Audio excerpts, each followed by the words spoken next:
Merci beaucoup pour l'invitation. 5000 vies, c'est approximativement ce que nous passons collectivement à jouer à des jeux vidéo chaque semaine. Alors maintenant, si vous considérez ce qu'est un jeu vidéo, c'est grosso modo résoudre un problème de manière ludique. Ça représente donc un effort, un temps passé à résoudre des problèmes qui part où? Nulle part. L'idée de ce que je vais vous présenter ici, c'est de voir est-ce qu'il est possible de récupérer ne serait-ce qu'une infime partie de ce temps passé sur les jeux pour faire quelque chose d'utile.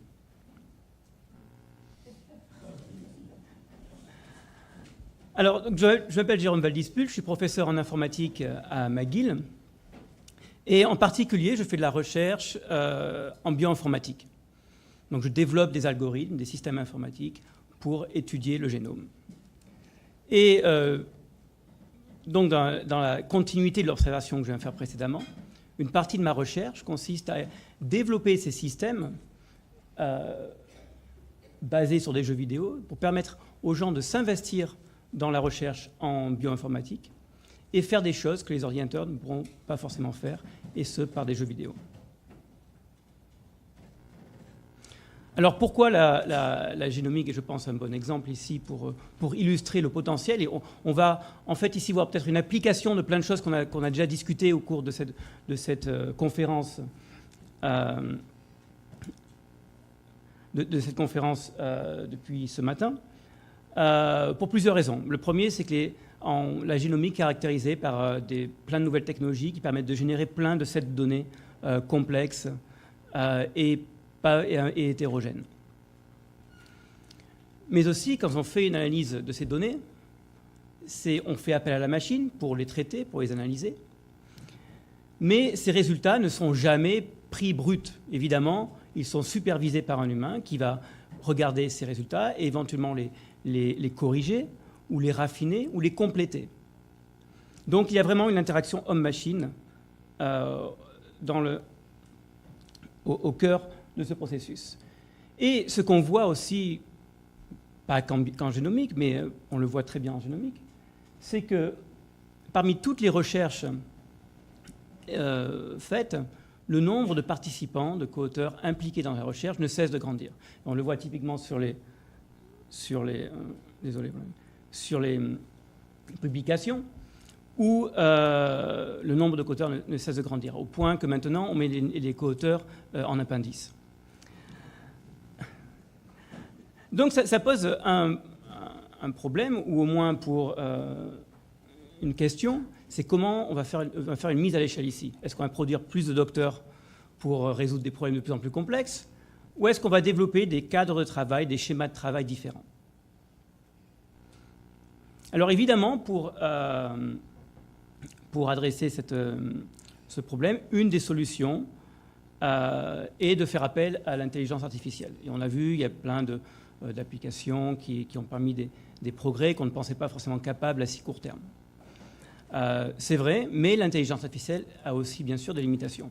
En particulier, vous avez besoin, quand vous faites de l'intelligence artificielle, d'avoir des objectifs, des scores, un cadre de travail bien défini. Qu'est-ce qui est vrai, définir ce qui est vrai du faux, ce que vous voulez reconnaître.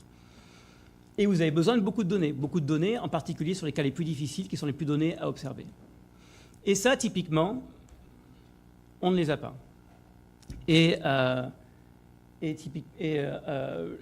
en génomique aussi, qu'est-ce qui est bien défini? Ça reste à définir. Donc, l'idée ici, c'est de voir est-ce qu'on peut compléter la machine pour faire quelque chose de mieux.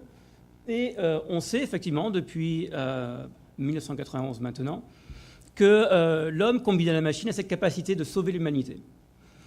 Et donc, ce que je vais essayer de vous montrer ici, c'est un exemple où on a essayé de montrer, peut-être pas aussi frappant que celui-ci, mais où on a essayé de voir comment on peut collaborer à grande échelle, faire une collaboration à grande échelle entre hommes et machines pour résoudre un problème complexe. Et j'insiste sur complexe parce que le problème dont je vais discuter maintenant va au-delà de ce qu'on fait typiquement en crowdsourcing. C'est-à-dire, souvent, c'est de la classification d'images ou de la notation, qui est très importante, mais on essaie de voir si on peut essayer d'appliquer le même genre d'approche pour résoudre des problèmes combinatoires, des problèmes qui sont notoirement plus difficiles et qui invoquent du calcul. Alors le projet dont je vais vous parler aujourd'hui, c'est Philo. C'est un projet qu'on a lancé en 2010 et qui tourne encore et que vous pouvez encore accéder donc à cette adresse-là et qui est constamment développé. Donc avant de rentrer dans les détails de discuter de Philo, peut-être je vais introduire le problème que nous essayons de résoudre ici, ou enfin de résoudre au moins d'adresser. Donc on parle de génomique, donc on parle de génome, et vous savez que maintenant c'est relativement facile de séquencer, on l'a vu dans les talks précédents, le génome d'après n'importe quel organisme. Alors, séquencer un génome, c'est bien. Le problème, c'est que quand vous avez ce génome, il vient rarement avec un manuel. On ne vous dit pas quelles sont les régions qui ont une fonction, qui codent pour quelque chose d'important, ou celles qui ne le sont pas. Alors, comment est-ce qu'on va résoudre le problème? Alors, une des techniques les plus, je dirais peut-être même importantes dans l'histoire des sciences, qui a été développée, c'est on va tirer parti du fait que les génomes que l'on séquence ont évolué conjointement et essayer de les comparer. Pourquoi veut-on les comparer? Parce que, typiquement, vous voulez essayer en comparant ces génomes, vous allez essayer de mettre en valeur, enfin, highlighter, une similarité entre les séquences. Donc là, vous avez les deux génomes que j'ai mis ici. Typiquement en bas, vous avez ce qu'on appelle un alignement. Vous prenez ces génomes et vous les arrangez de manière à faire apparaître un motif commun ou similaire dans ces séquences-là. Et c'est important parce que si ce motif-là est suffisamment long, il n'est pas resté là juste par chance. S'il est resté similaire au cours de ces génomes, c'est parce qu'il y a une pression sélective qui s'est exercée dessus. Et cette pression sélective s'est exercée parce que potentiellement, cette séquence a une fonction qui est importante pour l'organisme. Donc, les algorithmes, beaucoup d'algorithmes ont été développés pour adresser ce problème et pour donner une autre grandeur en fait, de l'importance du sujet. Un des premiers algorithmes développés qui s'appelle Clustal est maintenant parmi les 10 papiers les plus cités au monde. Donc c'est une technique qui est fondamentale en génomique et utilisée tous les jours par des milliers de chercheurs. Alors typiquement, un alignement mutique se présente comme ça. Vous avez des séquences qui font plusieurs millions de caractères parfois, et vous avez des dizaines, voire des centaines de génomes à aligner. Alors, j'ai un peu parlé du problème ici, parce que pour justifier pourquoi c'est un problème qui nous intéresse, pour arriver à comprendre justement comment on peut, pourquoi l'humain est si important pour nous aider à résoudre ces génomes-là. Il y a deux caractéristiques importantes dans ce problème. D'abord, c'est un problème que l'on classifie comme NP difficile. Ça veut dire, grosso modo, que si vous voulez produire le meilleur alignement possible ici, il n'y a pas le meilleur alignement possible, vous devez le faire pratiquement par énumération exhaustive de tous les alignements. Ça veut dire que ça demande un temps prohibitif. Vous passerez votre vie à le faire si vous le faites de manière brute. Donc, ça veut dire qu'en pratique, les algorithmes qu'on développe ne sont pas des algorithmes qui font ça de manière exacte, ces algorithmes qui utilisent des raccourcis ou des heuristiques, comme on appelle ça en informatique, qui nous permettent d'aller plus vite, mais qui, en contrepartie, ne nous garantissent pas un résultat optimal. Le deuxième aspect, et qui est peut-être encore plus fondamental ici, c'est qu'est-ce qu'un bon alignement? Vous voyez que les séquences, on va essayer de trouver des similarités, mais elles ne sont pas les mêmes. De temps en temps, il y a des caractères qui vont changer d'une séquence à l'autre. De temps en temps, les séquences n'ont pas la même longueur, donc il y a forcément des trous ou des gaps, on appelle ça dans l'alignement. Et la manière dont on veut pondérer ces différents événements est très subjective et ne fait pas vraiment objet de consensus. Il y a plusieurs méthodes qui ne sont pas si différentes, mais malgré tout, on n'a pas de fonction standard que l'on peut appliquer dans tous les cas. Et en fait, on devrait pratiquement avoir pour chaque problème une fonction particulière. Alors, ces deux difficultés, on espère justement pouvoir les adresser grâce à l'intervention humaine par le biais du jeu. Maintenant, les généticiens sont très au courant de ces limitations et ils ne font pas confiance à un aliment produit par l'ordinateur. Enfin, ils y font confiance dans une certaine limite. Donc, typiquement, qu'est-ce que se passe-t-il? On prend l'aliment et on le visualise dans une interface qui nous permet de regarder s'il est cohérent ou non et éventuellement de le corriger. Donc là, vous avez un exemple d'interface. Et ce qui doit attirer notre attention ici, c'est que vous voyez la différence avec le dessin précédent, c'est que maintenant les caractères sont colorés. Pourquoi? Parce que c'est plus facile pour l'humain d'arriver à manipuler et à révéler ces similarités qui correspondent en fait à avoir des colonnes conservées en couleur. Donc, du coup, on fait ici appel aux capacités visuelles de l'humain qui sont très développées et toujours inégalées par la machine. Et donc, d'ici est venue l'idée de Philo, en fait, qui était de se dire la tâche d'améliorer les aliments, de les corriger, est relativement facile à expliquer. Je dis relativement. Et aussi assez amusante à faire en pratique. Si vous allez voir les généticiens qui vont corriger les alignements qui ont été faits par ordinateur, ce n'est pas quelque chose qui est trop rébarbatif. Mais le problème qu'on a à l'heure actuelle, c'est qu'avec les techniques de séquençage, il y a tellement de séquences qu'on n'a plus assez de personnes pour faire ça. Donc comment est-ce qu'on va adresser ce problème?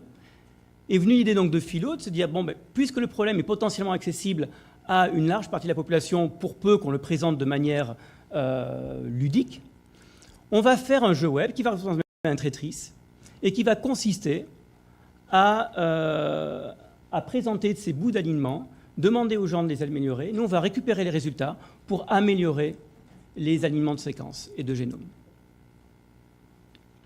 Donc, vous avez ici un exemple de l'interface Philo qu'on a développée à l'heure actuelle. Et vous voyez que c'est pratiquement la même chose avec cette touche ludique où on enlève tout ce qui peut être rébarbatif pour le joueur. Alors effectivement, on ne va pas demander à un humain d'aligner 3 milliards de paires de bases du génome humain. Ça semble un peu irréaliste pour l'instant. Typiquement, ce qui se passe... Désolé. Typiquement, ce qui se passe ici, c'est qu'on va essayer de faire justement cette collaboration machine. On va d'abord aligner en utilisant les algorithmes connus, et il y a eu 30 ans de travail derrière, voire 40 ans, donc il y a de très bons algorithmes qui donnent de très bons résultats, mais on sait qu'ils ne sont pas parfaits. Donc, on va prendre ces résultats, on va les analyser, les scanner, et extraire les régions qui potentiellement pourraient être améliorées. On va les stocker dans une base de données, et c'est les problèmes que l'on va distribuer par le biais de notre interface. Et une fois qu'on aura pris ces problèmes, on va les réinsérer dans le génome pour améliorer l'alignement de départ. Alors, pour vous donner une ordre d'idée de Philo, de l'impact de Philo, on l'a publié donc en 2010. On a bénéficié, parce qu'à l'époque, c'était juste après Foldit, on est des premiers à avoir développé ce genre d'approche ludique pour traiter des problèmes complexes. Donc on a bénéficié d'une couverture médiatique assez conséquente qui nous permet d'avoir plus de 300 000 joueurs qui ont participé. Une des nouveautés de Philo par rapport à ce qu'ils faisaient avant, c'était que c'était le premier jeu qui était vraiment ludique. On pouvait éventuellement le jouer sans avoir conscience que c'était un projet scientifique. On voulait toujours le brander scientifique, mais l'idée c'était quand même de garder cette couleur scientifique qui est importante pour la motivation des joueurs. Et qui nous a permis donc d'avoir... on a aussi ouvert le jeu à des personnes qui pouvaient s'enregistrer si elles voulaient garder leur historique, mais aussi, et c'est une nouveauté qui est assez importante je pense, l'ouvrir à des joueurs qui veulent juste passer sur le site web, jouer 1-2 fois sans s'enregistrer, parce que faire un login et un password, ça prend du temps. Et donc faire une partie et contribuer éventuellement à la recherche. Et donc ça nous a permis d'avoir vraiment plus de 300 000 personnes qui ont joué depuis là, qui ont généré plus d'1 million de parties. Alors vous imaginez qu'une partie c'est entre 2 et 5 minutes, on va dire en général, donc ça fait quand même pas mal de temps. Et ce qui était important de notre côté, c'est qu'on a montré effectivement que cette approche était valide et que parmi les milliers de gènes qu'on a étudiés, on a amélioré les résultats entre 40 à 95% de ceux produits par les algorithmes. Alors comment on a motivé en fait aussi, on a motivé les gens à participer, on a vraiment ciblé des gènes qui étaient associés à des maladies génétiques. Donc ça nous permet en fait de porter ce message, de faire un peu de promotion pour ces causes, et en même temps d'avoir des gens qui se retrouvaient un peu dans ces problématiques, qui voulaient s'investir dans cette recherche. Alors maintenant, je vais parler aussi du Philo, bien sûr, open source, c'est une idée, ce qui n'est pas forcément le cas de tous les jeux en fait. En général, le code reste secret, mais ce n'était pas l'objectif de Philo. Mais Philo était, en tout cas au début, comme les autres jeux, était ce que j'appelle semi-ouvert. Parce que, vous voyez, on fait du crowdsourcing. typiquement, on demande à plein de personnes de nous aider, mais les bénéficiaires, ceux qui disposent des données à l'intérieur du système, sont uniquement les designers de ce système. Et dans un sens, ce n'est pas très, très juste. C'est-à-dire, tout le monde va m'aider, mais je suis le seul à en bénéficier. Donc, quand on parle de sciences participatives, collaboratives, c'est un peu restreint comme définition. Donc, l'idée qu'on a essayé de mettre en place depuis 2013, mais c'est toujours un travail en progrès, évidemment, c'est de développer ce qu'on appelle OpenPhilo, qui est cette interface sur laquelle n'importe quel scientifique peut se loguer, peut entrer des données et peut utiliser le système comme un web server classique. L'idée, c'est que derrière, ce n'est pas des CPU qui vont faire le calcul, ça va être des humains qui vont jouer au jeu.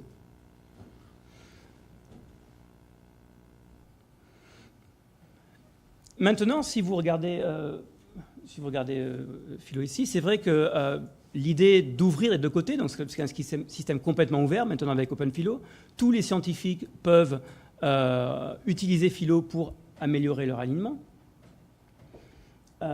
Mais malgré tout, ça n'a de valeur que si les gens participent aussi à ce jeu-là. Il faut pouvoir supporter l'engagement des joueurs sur une longue période.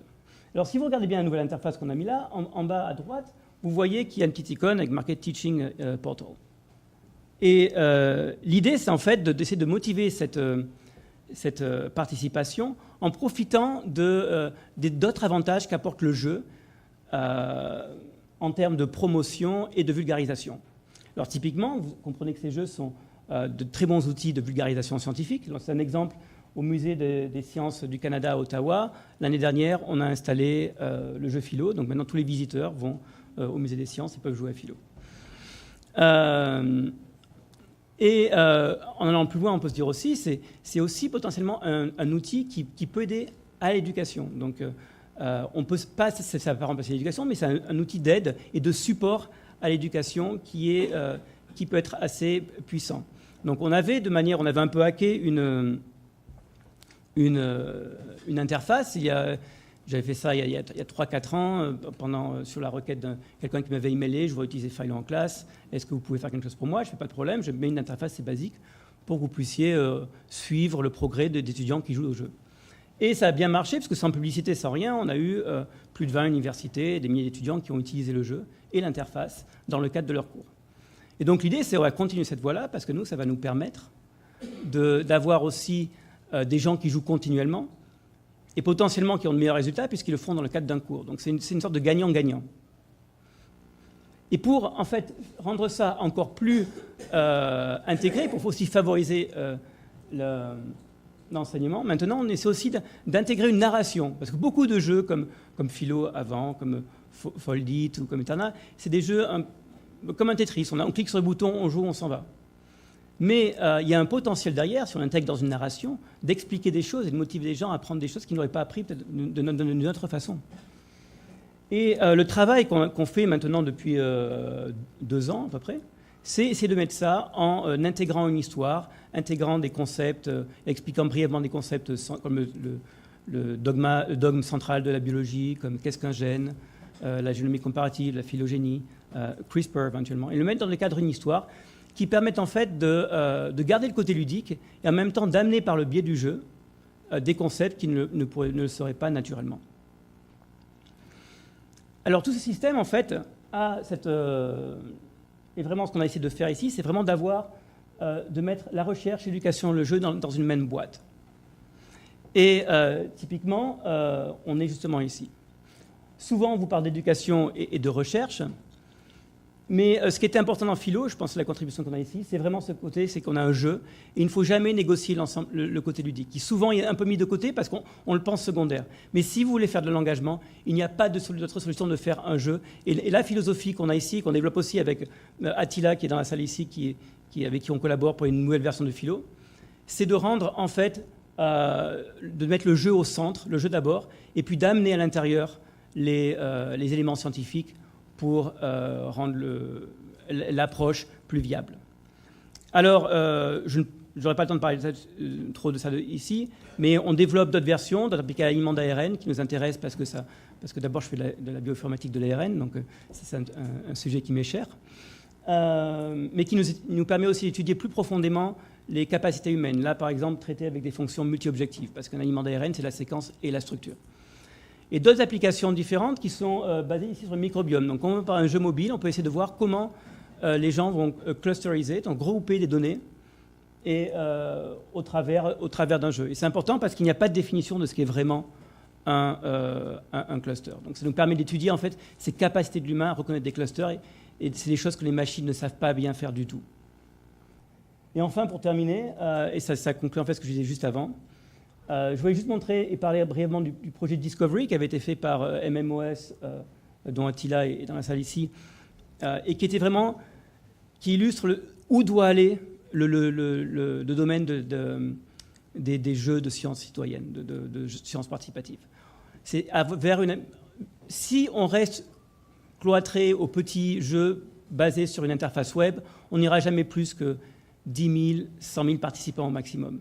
Si on veut arriver à avoir des millions, il faut passer par les jeux vidéo et il faut arriver à intégrer ça. Et c'est ce qu'a fait brillamment MMOS avec le jeu Planet Discovery, où ici c'est la première fois que Nature Biotechnology mettait le contenu d'un jeu vidéo en couverture. C'est la direction vers laquelle on veut aller, on espère aller avec Attila ici. Donc, je remercie donc tous mes collaborateurs et surtout les étudiants qui ont fait ce travail, et vous laisser éventuellement jouer plus. Merci.